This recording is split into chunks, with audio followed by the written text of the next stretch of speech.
What you see here is $10,000 on the table. You can take this money as a loan, but I will charge you a little bit of interest rate. Like most people, you take the money and you go buy a nice car. But in 10 years, it's time to pay me back.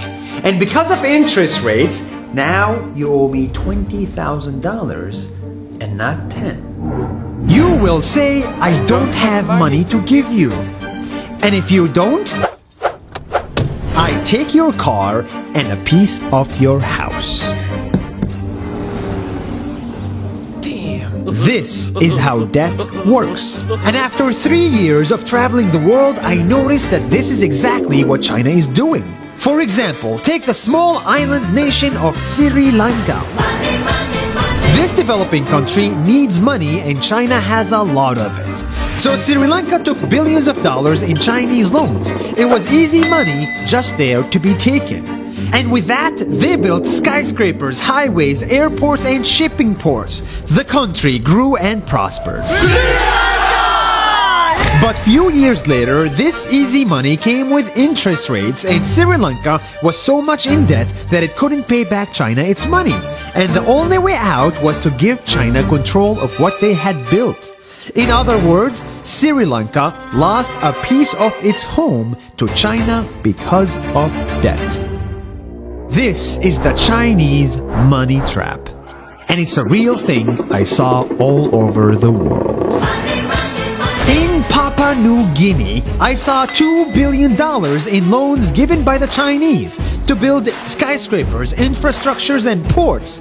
But there is no way this remote developing country can pay it back or its interest rate, and the only way out is to give China control of the country. In the Maldives, Pakistan, Malaysia, Laos, Kazakhstan, Mongolia, Egypt, Kenya, and South Africa, the same thing is happening, and many countries are struggling to pay back Chinese loans. If you look closely, all these infrastructure projects like highways, ports, and bridges connect to China through the sea or through the land to form something far bigger, far more powerful than just a bridge. A new Silk Road.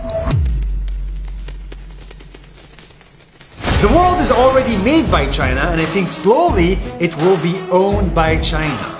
Don't get me wrong, building bridges, ports, highways, and airports is a great thing for the people and the country, but they come at a very high cost. And when these countries can't pay back the loans, these countries will lose their homes.